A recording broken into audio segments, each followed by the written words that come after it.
Hello दोस्तों, जय हिंद। इस बार जो आरआरबी, एनटीपीसी और जो ग्रुप डी की वैकेंसी आई हैं, ऐसा मौका अब मुझे नहीं लगता कि आगे कभी आने वाला है, क्योंकि नंबर ऑफ़ आप ये देखिए वैकेंसीज 35,208 के लगभग आपकी आरआरबी एनटीपीसी की वैकेंसी, उसके बाद 1 लाख से ऊपर आपकी ग्रुप डी की वैकेंसी। तो सबसे इम्पोर्टेंट जो चर्चा का विषय बना हुआ है वो है कि आरआरबी एनटीपीसी की कट ऑफ क्या होने वाली है सीबीटी 1 की।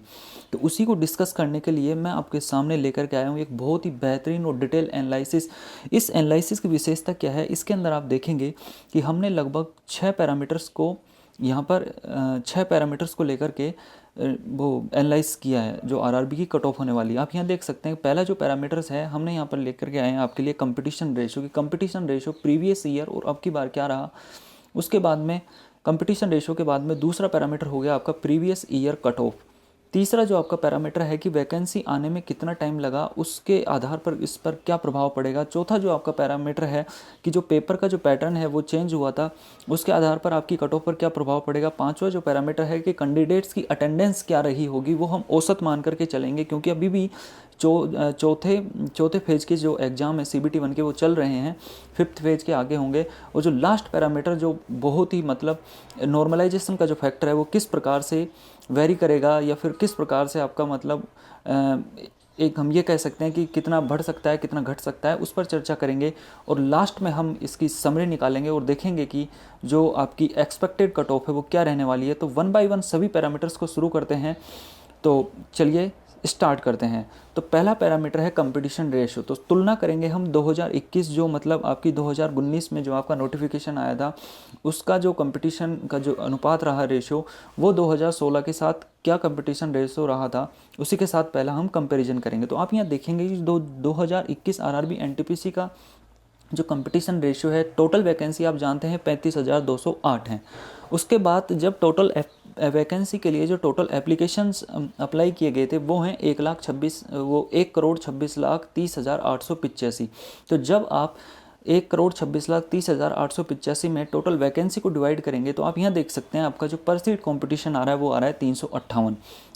उसके बाद हम नेक्स्ट चलते हैं जो आरआरबी एनटीपीसी जो प्रीवियस ईयर 2015-16 में आपकी वैकेंसी आई थी, तो वहाँ पर आपकी टोटल वैकेंसी आई थी 18,000 के आसपास, लेकिन उनमें से 4,000 पोस्ट को कम कर दिया गया था। तो आपकी जो रिवाइज्ड वैकेंसी आई थी वो आई थी 14,203 और टोटल एप्लीकेशंस वो हुए थे उस टाइम सबमिट 92,00,000।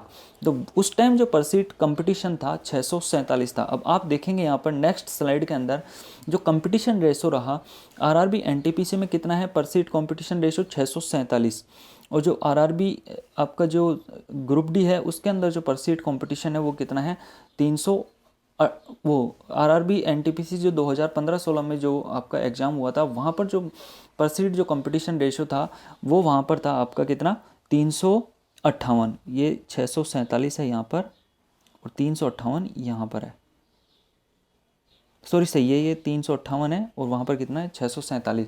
तो आप यहाँ एक अनुमान ये लगाएंगे कि 358 की तुलना में 647 है वो इसका कितना टाइम से। तो आप ये देखेंगे यहाँ पर जो पहले जो वो जो अब जो कंपटीशन है 358 था और पहले जो कंपटीशन था वो आपका 647 था। इसका मतलब ये हो गया कि पर सीट जो कंपटीशन मतलब प्रत्येक सीट पर 358 कैंडिडेट्स अब की बार हैं 2021 में। और 2015-16 में जो आपकी वैकेंसी आई थी उस टाइम पर सीट जो कंपटीशन था प्रत्येक सीट के लिए स्टूडेंट वो कितने थे 647 थे। तो इस बार 358 और 647 से आप ये अनुमान लगाएंगे कि जो अब की बार है वो जो कंपटीशन रेशियो है वो कितना हो गया 1.8 टाइम्स डिक्रीज हो गया है। अब ये बहुत ही महत्वपूर्ण सिग्निफिकेंट फैक्टर है यहाँ पर कि 1.8 टाइम्स डिक्रीज हो गया है। इसका मतलब यहाँ पर ये हुआ कि अब इस 1.8 टाइम्स जो फैक्टर है इसको हमें समझना होगा। तो हम क्या करेंगे, जैसे मान लो कोई भी हम आरआरबी जेई का प्रीवियस आरआरबी का कोई भी एग्ज़ाम है उसके आधार पर इसको समझते हैं कि ये किस तरीके से ये वर्क करेगा। ये जो आपका 1.8 टाइम्स डिक्रीज हुआ है कंपटीशन रेशियो, ये आने वाली कट ऑफ पर किस प्रकार प्रभाव डालेगा। तो आप देखेंगे जो आरआरबी जेई का जो एग्ज़ाम हुआ था प्रीवियस ईयर, तो आरआरबी जेई के एग्ज़ाम के अंदर में आरआरबी जेई के एग्ज़ाम के अंदर क्या हुआ था कि जब डीवी डॉक्यूमेंट वेरिफिकेशन और मेडिकल के लिए स्टूडेंटों को चुना गया था तो 1.5 टाइम्स लिया गया था वैकेंसी का। और जो आपकी जो फाइनल कट ऑफ निर्धारित हुई थी वो वैकेंसी के 1 टाइम पर आधारित हुई थी। तो आप यहाँ देखेंगे कि जो 1.5 टाइम्स जब उन्होंने डॉक्यूमेंट वेरिफिकेशन और मेडिकल के लिए लिया और जो आपकी फाइनल कट ऑफ निर्धारित हुई थी उसके बीच में अंतर 2 या 2.5% के आसपास था, 2-2.5 नंबर के आसपास था। तो आप यहाँ से ये अंदाज़ा लगा सकते हैं कि 1.5 टाइम्स की वजह से वहाँ पर जो कट ऑफ थी वो लगभग 2-2.5 नंबर कम हो गई। तो आप ये सोच सकते हैं कि जब 1.8 टाइम्स डिक्रीज होगा तो आपकी कट ऑफ पर जो इफेक्ट है वो लगभग कितना पड़ जाएगा, -0.3। मतलब जो इफेक्ट है वो आपके 3 नंबर यहाँ पर लगभग कम हो जाएंगे। किसके आधार पर? आरआरबी जेईई की प्रीवियस ईयर कट ऑफ के आधार पर।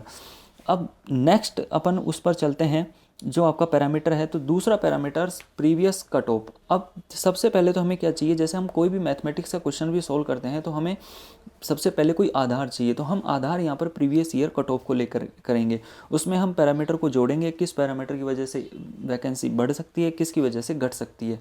तो पिछली बार क्या हुआ था, मैंने यहाँ पर हर कैटेगरी की सबसे हाईएस्ट और सबसे लोवेस्ट कट ऑफ किसी भी जोन करके लेके आया हूँ। तो आप यहाँ देख सकते हैं ये कौन से मार्क्स हैं। ये मार्क्स वो नहीं है जो आपने 100 में से प्राप्त किए, मतलब ये रो मार्क्स नहीं है, ये नॉर्मलाइज्ड कट ऑफ है जो नॉर्मलाइजेशन के बाद में बनाई गई थी CBT 1 की। तो आप यहाँ देखेंगे जो जनरल है, जनरल के लिए हाईएस्ट कट ऑफ कितनी थी, 82 थी। जनरल कम्युनिटी के लिए हाईएस्ट कट ऑफ किसी भी जोन से 82 थी और लोवेस्ट कितनी थी, 57 थी। इसी प्रकार OBC के लिए हाईएस्ट कट ऑफ किसी भी जोन की 75 थी और लोवेस्ट कितनी थी, 45। इसी प्रकार SC के लिए हाईएस्ट कट ऑफ कितनी थी, 71 थी और लोवेस्ट कितनी थी, वो थी आपकी 30 किसी भी जोन थे। उसी प्रकार ST की 59 थी किसी भी जोन से हाईएस्ट और 25 क्या थी। तो जो नॉर्मलाइजेशन में पिछली बार क्या हुआ था 2015-16 के NTPC में, जो नॉर्मलाइजेशन से जो नंबर बढ़े थे 15 से 20 के आसपास बढ़े थे। तो 15 से 20 के आसपास जब बढ़े तो हम मान लेते हैं कि एक प्रकार से 82 हाईएस्ट कट ऑफ थी। तो एक्चुअल रा मार्क्स कितना रहा होगा वो हम मान लेते हैं यहाँ पर 65 रहा होगा। उसके आधार पर नॉर्मलाइजेशन से बढ़ के 82 हो गए, 75 हो गए। तो हम मान लेते हैं कि एक्चुअल कट ऑफ कितनी होगी, 65। तो इसके आगे चलते हैं। दूसरा जो फैक्टर इस पर इंपॉर्टेंट प्रभाव डालता है वो डालता है कि वैकेंसी आने में टाइम कितना लगा। अब देखेंगे कि वैकेंसी लास्ट टाइम आई थी 2015-16 में। तो जब 2015-16 में वैकेंसी आई थी तो उसकी वजह से कुछ कैंडिडेट्स ऐसे थे जिनको सिर्फ NTPC रेलवे के अंदर ही जाना था। और अब की बार क्या हुआ है कि धीरे धीरे मतलब एक अनएम्प्लॉयमेंट फैक्टर भी बहुत आगे बढ़ा है, उसकी वजह से भी कट ऑफ पर प्रभाव पड़ेगा। तो आप यहाँ देख सकते हैं जैसे कुछ बैंक के स्टूडेंट हो गए, CGL के स्टूडेंट हो गए, या फिर कुछ बहुत सालों से तैयारी कर रहे थे, उन्होंने भी इस फॉर्म को फिलअप किया है नंबर ऑफ वैकेंसीज को देखते हुए। तो इसका भी प्रभाव इस पर जो आपकी कट ऑफ है उस पर पड़ेगा। तो आप यहाँ देख सकते हैं जो हमारा कंपटीशन रेशो था उसमें कट ऑफ कंपटीशन रेशो में डिक्रीज हो रही थी, कंपटीशन रेशो डिक्रीज हो रहा था, उसकी वजह से कट ऑफ कुछ नीचे जा रही थी। तो वहीं वैकेंसी आने में जो टाइम लगेगा वो इसी कट ऑफ को ऊपर लेकर के जाएगा। तो अप्रोक्सीमेट ये जो उसी प्रकार से उसी मेथड से हम निकालेंगे तो जो कट ऑफ इफेक्ट है ये आपका 2 या 3 नंबर के आसपास इंक्रीज करेगा, क्योंकि लोग इंतजार कर रहे थे और कुछ तो लोग ऐसे थे जिनका सिर्फ एम ही यही था कि हमें NTPC में जाना है और 4-5 साल का गैप हो गया था, अनएम्प्लॉयमेंट भी बढ़ गया था। तो उसी वजह से ये क्या है, कट ऑफ पर इफेक्ट डालेगा। छोटी छोटी चीज़ें हैं लेकिन बहुत ही महत्वपूर्ण चीज़ें हैं जिनको हमें नोटिस करना बहुत ज़रूरी है। तो ये आपका था पैरामीटर नंबर 3।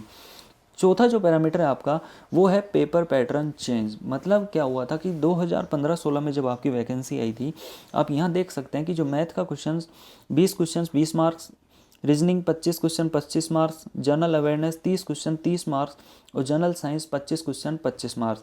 मतलब जो जनरल साइंस का जो वेटेज था पिछली बार 25% था 100 में से। लेकिन अब की बार क्या हुआ है कि जनरल अवेयरनेस और जनरल साइंस को कंबाइंड कर दिया गया, जिसकी वजह से जनरल साइंस का हम वेटेज यहाँ पर निकाल नहीं सकते।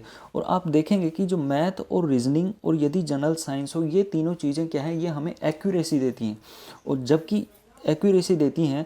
लेकिन इस बार के एग्ज़ाम में क्या हुआ है कि जनरल साइंस के क्वेश्चंस कम तो आए हैं ही, कम आए हैं, प्लस उनको एक साथ ही जनरल अवेयरनेस प्लस GS को 40 नंबर में कमांड कर दिया गया था, जिसकी वजह से जी जो हमारा जनरल अवेयरनेस है उसका वेटेज कुछ बढ़ गया था। कुछ शिफ्ट तो ऐसी थी जिनके अंदर क्वेश्चंस 2 थे, किसी के अंदर 4 या 5 से ज़्यादा तो किसी शिफ्ट के अंदर क्वेश्चंस आए ही नहीं।